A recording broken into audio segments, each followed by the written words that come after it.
Tonight on Mythic Story Chronicle, the truth about Hades, Lord of the Underworld, keeper of oaths, and the most misjudged god in all of Greek myth. Say Hades, and many people picture a horned devil, a pitchfork, a blazing inferno. But that's not Greek myth. That's centuries of cultural cross-pollination. In the ancient Greek imagination, Hades, also known by epithets like Aidoneus, the unseen one, and Plouton, the wealth giver, is not the embodiment of evil. He's the sovereign of the dead, the custodian of cosmic boundaries, the god who keeps the world honest. He is brother to Zeus and Poseidon. When the old order fell, the three divided power. Zeus took the open sky, Poseidon the restless sea, and Hades the shadowed kingdom beneath the earth. But don't mistake beneath for less. The Greeks imagined the cosmos as layered, interdependent. The roots that feed grain and vine, they belong to Hades.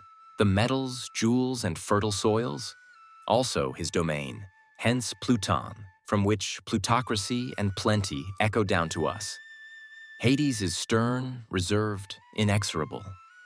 He seldom leaves his realm, rarely feasts on Olympus, and almost never compromises. Yet he is also just. He does not torment without cause. He does not hunt souls. He rules over them once they arrive, naturally as all mortals do in their time. Let's back up. Hades is the son of Cronus and Rhea, born into a violent cosmos. Cronus, terrified that a child would overthrow him, swallowed his offspring at birth.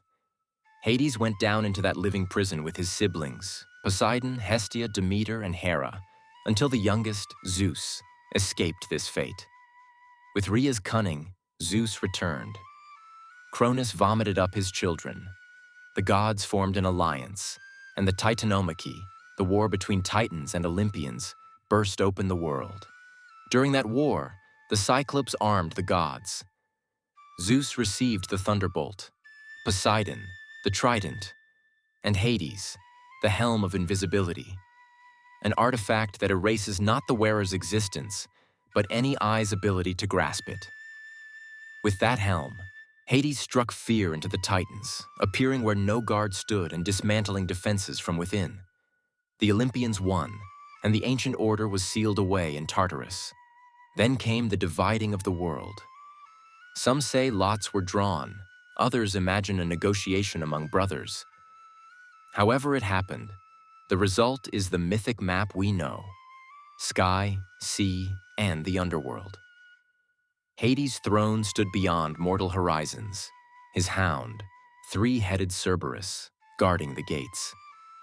There, in halls of shadowed stone and black poplar, he placed the scepter of necessity and declared, not a tyranny, but a jurisdiction.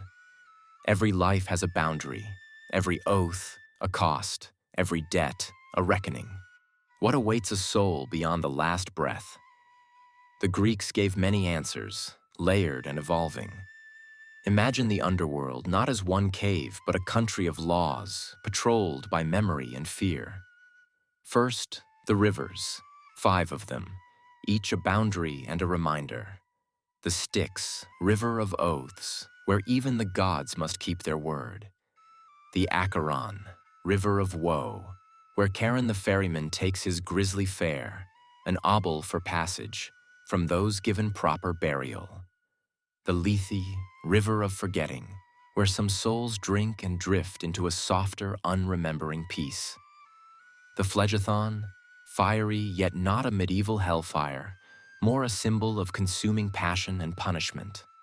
And the Cocytus, the river of lamentation, echoing with what might have been. Arriving souls gather at the shore. Charon, sullen, dutiful, rows them across if they have the coin, or perhaps the right, to pay their due. Those without, unburied, unlamented, linger, a cautionary tale about the obligations of the living to the dead. Beyond the banks stand the gates, iron-bound and watched by Cerberus, whose many mouths devour escape and whose snake-ruff warns against trespass. Past the gates stretch fields, some gray with asphodel, some sunlit and green, and some far below, blacker than the midnight sea. Judgment occurs where three sons of Zeus preside as arbiters: Minos, Rhadamanthus, and Aeacus. This is not trial by malice, but by measure. Rhadamanthus is stern with truth, Aeacus even-handed. Minos presides with authority. A life of simple decency, neither cruel nor heroic, may find itself in the fields of asphodel, where souls wander in pale remembrance, like echoes that have not entirely faded.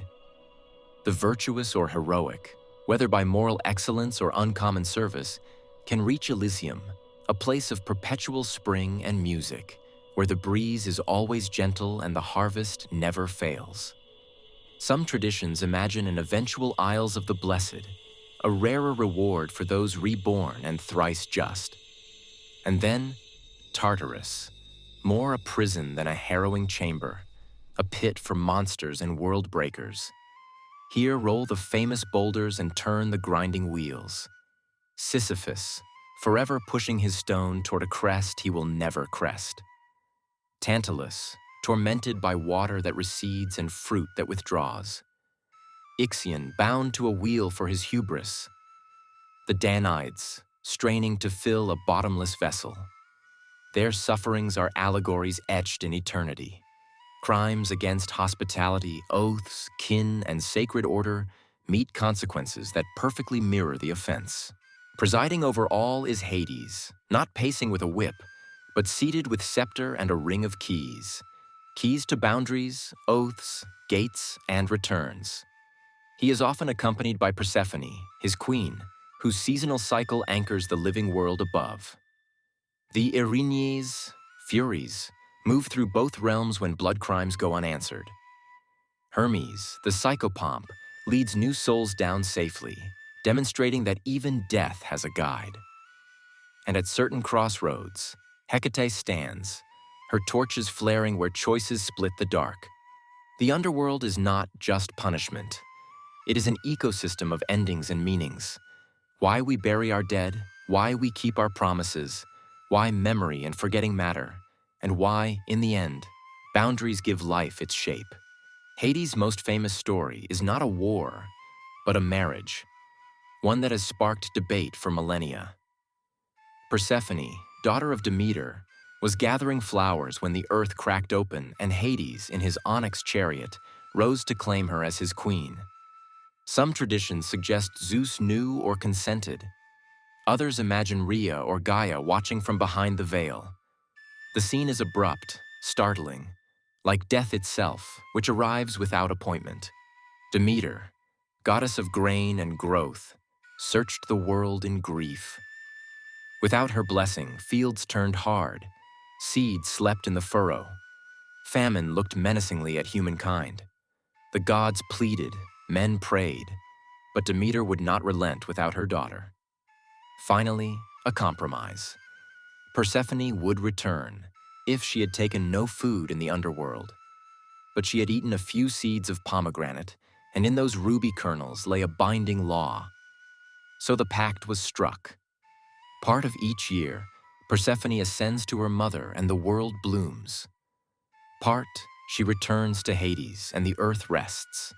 Is it abduction, arranged marriage, or initiatory myth about growth and return? The Greeks held all these tensions at once. In some sacred rites, Persephone is Kore, the maiden, whose descent and ascent anchor the Eleusinian mysteries, promising that death is not the last word, that there is a sacred secret to the cycle of grain, grief, and renewal.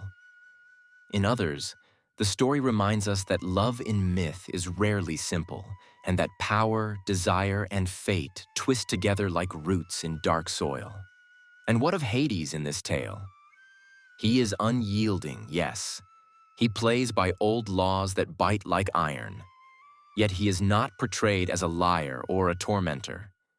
He makes Persephone a queen, not a captive forever. And he honors the pact. In myth, even kings bow to boundary.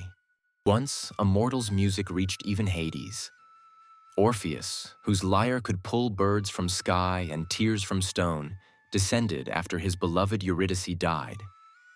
He sang of love and loss, and the underworld held its breath.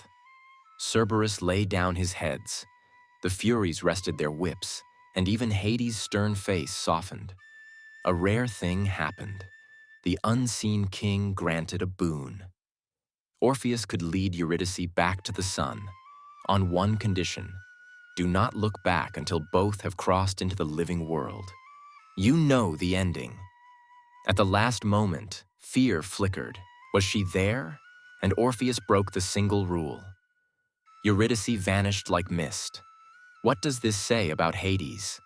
Not that he delights in cruelty, but that he rules a place where conditions matter. Oaths have teeth. A single glance can be a single breach. The law is not cruel. It is strict because it holds the cosmos together.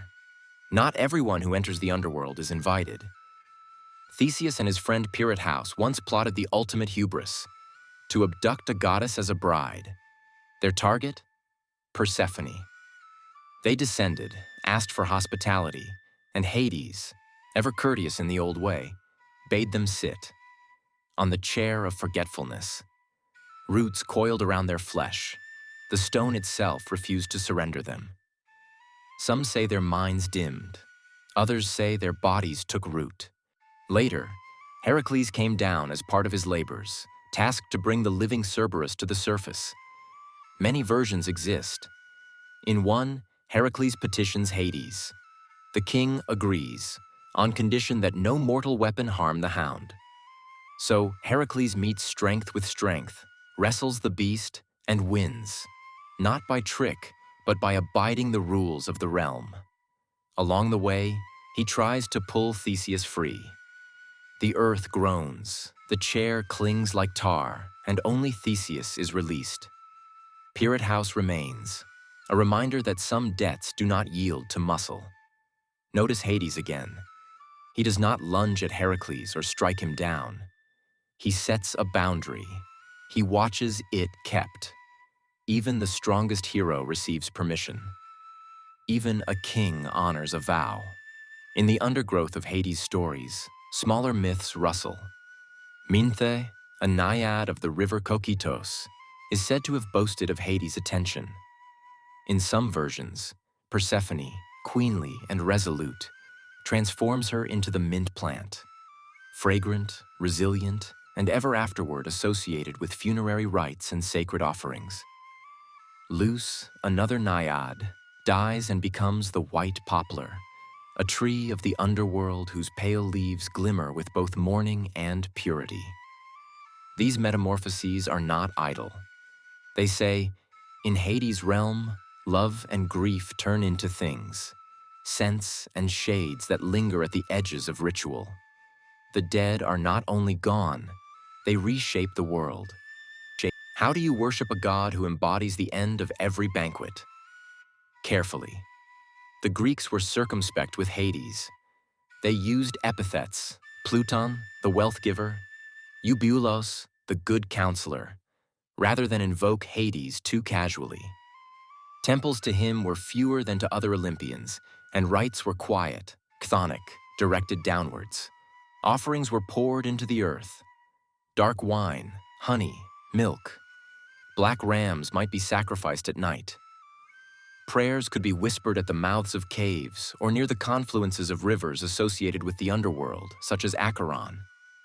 In parts of Greece, there were sanctuaries where the living consulted the dead, a necromantian, seeking omens or closure. To honor the dead was to honor Hades indirectly, to reaffirm the contracts between past and present, memory and forgetting. Calling Hades Plouton wasn't just euphemism. It recognized his role in abundance. Wealth, the grain the soil yields, the metals mined, the gems wrested from bedrock, comes from below. Prosperity and burial share a source. The same God who takes your last breath also furnishes your bread and your silver. Life and death aren't enemies in Greek thought. They are partners in a constant exchange. In some cities, festivals wove Demeter, Persephone, and Hades into a single liturgy of growth and descent. The Eleusinian mysteries were among the most revered rites in the ancient world, promising initiates a better fate after death. Secrecy shrouds the precise details, but the themes we can trace look like a braid. Seed buried, seed risen, daughter lost, daughter returned. Mourning endured, joy restored. Hades' presence in these mysteries is the dark half of a promise, that descending doesn't mean dissolving, and that return exists, but never without cost. We need to say it plainly. Hades is not hell. He is a king of the necessary.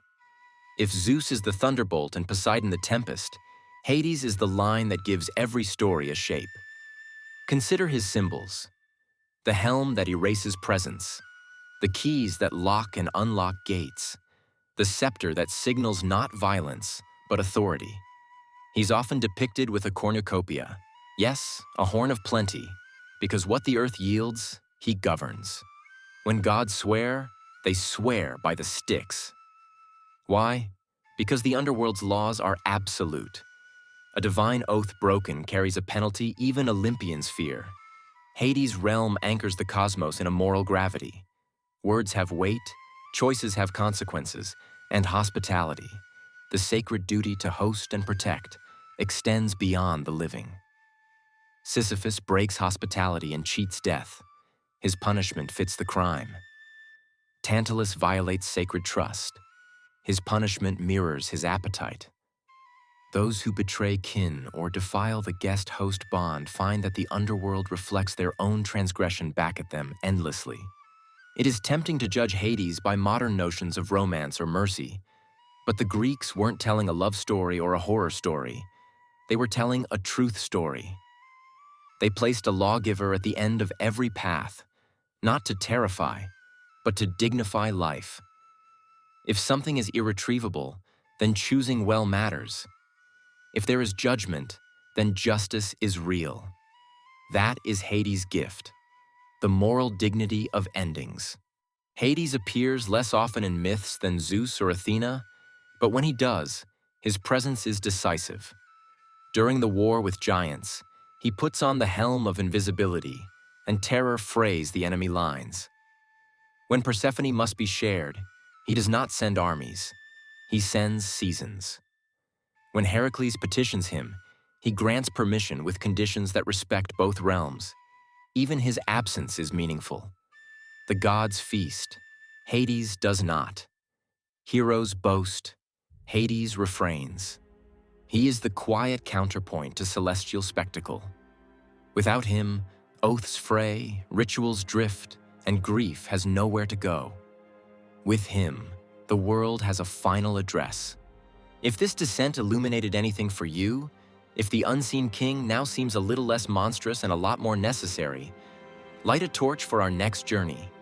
Subscribe, share, and ring the bell so you don't miss the paths we'll walk together. This has been Mythic Story Chronicle. I'm your narrator. And somewhere below, a stern god closes a door, not in anger, but to remind us that every ending is a kind of order.